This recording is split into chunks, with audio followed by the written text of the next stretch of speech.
اعوذ باللہ من الشیطان الرجیم بسم اللہ الرحمن الرحیم ان الصفا والمروة من شعائر اللہ فمن حج البیت او اعتمر فلا جناح علیہ ان یطوف بہما ومن تطوع خیرا فإن اللہ شاکر علیم۔ سورہ بقرہ آیت نمبر 158۔ اللہ تعالیٰ فرماتے ہیں کہ یقیناً صفا اور مروہ یہ اللہ تعالیٰ کی دین کی نشانیوں میں سے بہت بڑی نشانیاں ہیں۔ جو شخص بھی حج کا ارادہ کرے، اللہ تعالیٰ کے گھر کا حج کرے اور یا عمرے کا ارادہ کرے تو اس پر کوئی گناہ نہیں ہے اس بات کا کہ وہ طواف کرے ان دونوں میں، اور جو کوئی بھی اپنی خوشی سے کوئی نیکی کرے گا تو اللہ تعالیٰ قدردان ہے، سب کچھ جاننے والا ہے۔ اس سے پہلے صبر کے بارے میں آیات نازل ہوئی تھی۔ اللہ تعالیٰ صبر کرنے والوں کے درجات کو، ان کی فضیلت ارشاد فرما رہے تھے۔ اس آیت مبارکہ میں اللہ تعالیٰ نے سیدہ ہاجرہ علیہ السلام ان کے صبر کی ایک یادگار کو بیان فرمایا ہے۔ صفا اور مروہ، جبل ابی قبیس اور جبل ہندی، یہ 4 پہاڑیاں تھیں بیت اللہ کے دامن میں۔ یہاں صفا ہے اور یہاں مروہ ہے، ٹھیک ہے جی۔ اس طرف جبل ابی قبیس ہے اور تھوڑا سا یہاں پر جبل ہندی ہے، پہاڑی کا نام تھا۔ زمانہ جاہلیت میں صفا اور مروہ دونوں کے اوپر کچھ مورتیاں رکھی جاتی تھیں، اور جو لوگ بیت اللہ کا حج کرتے تھے، طواف کرتے تھے، عمرہ کرتے تھے، تو اسلام سے پہلے بھی وہ جب یہاں پہ سعی کیا کرتے تھے، یہ سعی کرنا صفا اور مروہ میں یہ یادگار ہے حضرت ابراہیم علیہ السلام کی آل اور اولاد کی۔ اللہ تعالیٰ نے ایک ماں کے بے تاب قدموں کو آسمانوں سے جب یوں چلتے ہوئے دیکھا تو ان کی قدموں کو صبح قیامت تک کے لیے یادگار بنا دیا۔ مائیں جب بے تاب ہوں تو اللہ تعالیٰ ان کے قدموں کو بھی یادگار بنا دیتا ہے، اور امت محمدیہ میں اس کو واجب کا درجہ دے دیا۔ حج اور عمرے میں یہ واجب ہے، صفا و مروہ کی سعی کرنا ضروری ہے۔ یہاں تک کہ جب حضرت ہاجرہ اپنے لخت جگر حضرت اسماعیل علیہ السلام کو جہاں زمزم ہے وہاں پہ لٹا کر صفا کے قریب آئیں کہ شاید کوئی قافلے والا نظر آئے تو پانی مل جائے، اور یہاں سے وہ چل کر آگے کی طرف آئی ہیں مروہ کی طرف۔ درمیان میں ایک تھوڑی سی جگہ آتی ہے، وہ جو تھوڑی سی جگہ ہے جہاں پر آج کل سبز لائٹیں لگی ہوئی ہیں، تو اس جگہ پر جب پہنچی تو حضرت اسماعیل علیہ السلام ان کی نگاہوں سے اوجھل ہو گئے، نظر نہیں آ رہے تھے، تو یہاں سے وہ تیز ہو گئی، اور پھر دوبارہ جب نظر آنے لگے تو پھر آہستہ ہو گئی۔ ایک چکر لگا، کوئی قافلے والا نہ ملا، پھر واپس آئیں، پھر واپس گئی۔ 7 چکر اس طرح لگائے کہ درمیان میں تیز ہو جاتی اور شروع اور آئے دوسری طرف جو ہے وہ آہستہ چلتی۔ 7 چکروں کے بعد ہمت جواب دے گئی۔ اب اس کے بعد ان میں ہمت نہیں ہے، وہ وہاں پہ گر پڑی،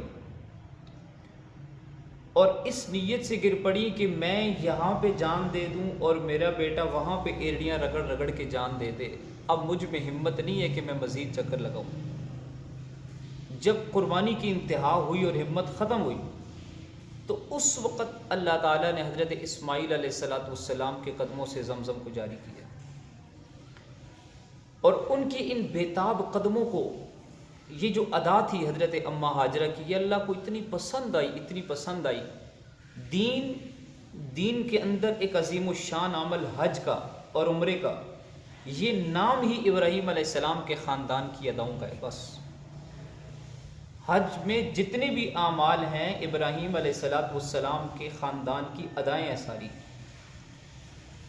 ان کی زوجہ کی ادا اتنی پسند آئی اللہ کو کہ اللہ نے اس کو تا قیامت حج اور عمرے کا حصہ بنایا ہے. اور رسالت مآب صلی اللہ تعالی علیہ وسلم نے جب آخری حج فرمایا تو حضور صلی اللہ علیہ وسلم کی عمر مبارک 63 سال تھی، اور آپ کا وجود مبارک تھوڑا وزنی ہو گیا تھا.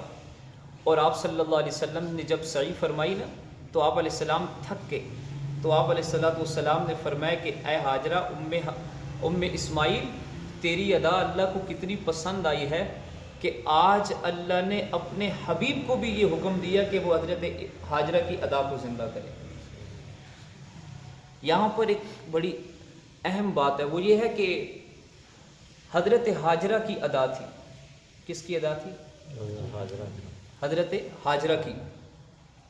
اور ادا یہ تھی کہ وہ دوڑ رہی ہیں، وہ چل رہی ہیں. اللہ تعالیٰ نے جو حکم دیا ہے وہ حکم دیا ہے مردوں کو. آپ نے عمرہ کیا ہوا ہے کہ آپ میں سے کس کس نے عمرہ کیا ہوا ہے؟ اللہ تعالیٰ سب کو توفیق عطا فرمائے. محرم میں ارادہ ہے میرا بھی انشاءاللہ، آپ بھی نیت کریں، سارے اکٹھا کرتے ہیں. اللہ تعالیٰ نے مردوں کو حکم دیا ہے کہ وہاں دوڑیں، عورتوں کو نہیں دیا. جبکہ ادا اماں ہاجرہ کی ہے، حضرت اسماعیل علیہ السلام کی نہیں ہے، ابراہیم علیہ السلام کی نہیں ہے، وہ نہیں دوڑے، دوڑی اماں ہاجرہ ہیں. ادا ان کی پسند آئی ہے. اب عقل کا اور قیاس کا یہ تقاضا ہے کہ حکم عورتوں کو ہونا چاہیے تھا. اللہ تعالیٰ حکم دیتے، امت کی عورتیں وہاں پہ ہماری مائیں اور بہنیں دوڑتی، لیکن اللہ تعالیٰ نے حکم عورتوں کو نہیں دیا، حکم مردوں کو دیا. علماء کرام نے یہاں پر یہ ارشاد فرمایا ہے کہ ایک ہے ادا، ایک ہے حیا.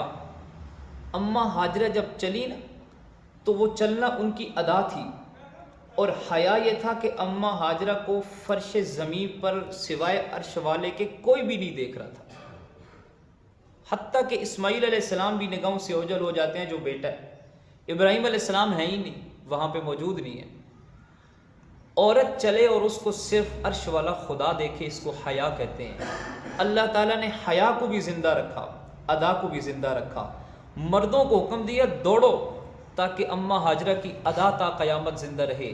عورتوں کو حکم دیا ہے کہ آہستہ چلو تاکہ اماں ہاجرہ کا حیا بھی تا قیامت زندہ رہے. تو یہ صفا ہے اور یہ مروہ ہے. یہاں پر کچھ مورتیاں رکھی جاتی تھیں، اور لوگ جب صفا مروہ کی سعی کرتے تھے تو ان کے ذہن میں، مسلمانوں کے ذہن میں بھی یہ خیال آتا تھا کہ شاید یہ جو کچھ مورتیاں رکھی گئی ہیں یہ جاہلیت کی ایک رسم ہے، اور یہاں پہ سعی کرنا کہ گناہ ہوگا. اور کچھ لوگوں کو یہ شبہ ہوتا کہ شاید اسلام میں بھی جو ہے نا یہ گناہ ہے، کہ دور جاہلیت میں یہ کام ہو رہا تھا تو اسلام میں بھی یہ کام ہوتا چلا جا رہا ہے، تو شاید یہ گناہ نہ ہو. اللہ تعالیٰ نے اس شبے کو دور کرنے کے لیے یہ آیت نازل کی ہے. اس آیت میں اللہ تعالیٰ نے ارشاد فرمایا کہ صفا اور مروہ کی جو سعی ہے اس میں کوئی شبہ نہ کرو، اس لیے کہ ان الصفا، بے شک، حقیقتاً، یقیناً، ان کا مطلب ہے بے شک، حقیقتاً، یقیناً، الصفا والمروہ، صفا اور مروہ یہ جو دونوں پہاڑیاں ہیں ان کے درمیان سعی کرنا، یہ من شعائر اللہ، یہ اللہ تعالیٰ کے شاعر میں سے ہے. شاعر کہتے ہیں کہ اللہ تعالیٰ کے دین کی یادگار ہے، یہ اللہ تعالیٰ کی عظیم الشان نشانیاں ہیں. فمن حج البیت، جو شخص بھی حج کرے بیت اللہ کا. حج کسے کہتے ہیں جی؟ شاعر جمع ہے شعیرہ کی، اور شعیرہ کہتے ہیں علامت کو، اللہ کے دین کی یہ علامت ہے. شاعر اللہ سے مراد وہ اعمال ہیں کہ جن کو اللہ تعالیٰ نے دین کی علامات قرار دی ہے. حج کہتے ہیں لفظی معنی حج کا کہ ارادہ کرنا، اور قرآن و سنت کی اصطلاح میں حج کہتے ہیں کہ خانہ کعبہ کی زیارت کا ارادہ کرنا اور وہاں مخصوص افعال مخصوص دنوں میں ادا کرنا. ساری زندگی کوئی مزدلفہ میں بیٹھا رہے نا تو حج نہیں ہے، لیکن وہ ایک مخصوص رات ہے، جب وہ آئے گی وہ رات اگر وہاں پہ گزری تو حج ہوگا، اس کے علاوہ نہیں. تو مخصوص دنوں میں مخصوص اعمال. عمرہ کہتے ہیں زیارت کرنے کو، حرم پاک کی مسجد حرام کی حاضری، اس کی زیارت اور طواف اور سعی کرنا، یہ سارے اعمال کرنا عمرہ کہلاتا ہے.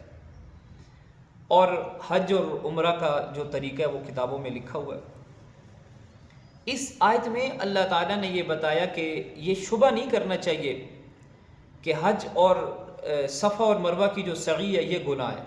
نہیں، مسلمانوں کو یہ شبہ نہیں کرنا چاہیے. اتنا اللہ تعالیٰ نے یہ فرمایا کہ وہ گناہ نہیں. اور یہ ایک امام ابو حنیفہ کے نزدیک واجب ہے. صفا مروہ کے صحیح کرنا کیا ہے؟ واجب ہے. اگر اللہ نہ کرے رہ جائے، عمرہ کرنے آپ گئے ہوئے ہیں اور آپ سے یہ رہ جائے یا کوئی مسئلہ بن جائے تو دم واجب آ جاتا ہے، اور اس دم میں ایک بکری جو ہے وہ ذبح کرنا، صدقہ کرنا ضروری ہوتی ہے. فرمایا کہ ان الصفا، بے شک صفا والمروہ اور مروہ، من شعائر اللہ، اللہ تعالیٰ کی علامات میں سے ہیں، اللہ کی یادگار ہیں. فمن حج البیت او اعتمر، جو شخص بھی حج کرے بیت اللہ کا یا عمرہ کرے، فلا جناح علیہ، تو اس پر کوئی بھی گناہ نہیں ہے. فلا جناح علیہ، اس پر کوئی بھی گناہ نہیں ہے. علیہ، اس بات پر کوئی گناہ نہیں ہے، ان یطوف بہما، کہ وہ ان دونوں کے درمیان سعی کا جو معروف طریقہ ہے اس میں آمد رفت کرے، طواف کرے، سعی کرے. اس پہ اس بات کا کوئی گناہ نہیں ہے. جس کا نام سعی ہے گناہ نہیں ہے بلکہ ثواب ہے. اس لیے کہ یہ سعی کرنا تو شرعاً امر خیر ہے. اور اللہ تعالیٰ کا ضابطہ یہ ہے کہ فمن تطوع خیراً، جو شخص بھی خوشی سے کوئی خیر کا کام کرے، فمن تطوع بہ ومن تطوع خیراً، جو شخص بھی خوشی سے کوئی خیر کا کام کرے، فإن اللہ شاکر علیم، تو اللہ تعالیٰ اس کی بڑی قدردانی کرتے ہیں. اس خیر کرنے والے کی نیت کو، خلوص کو خوب جانتے ہیں. علیم، اچھی طرح جانتے ہیں خیر کا کام کرنے والے کی نیت کو، اور اس کی نیت کے اعتبار سے اللہ تعالیٰ اپنے ضابطے کے مطابق اسے اجر اور جزا عطا فرماتے ہیں.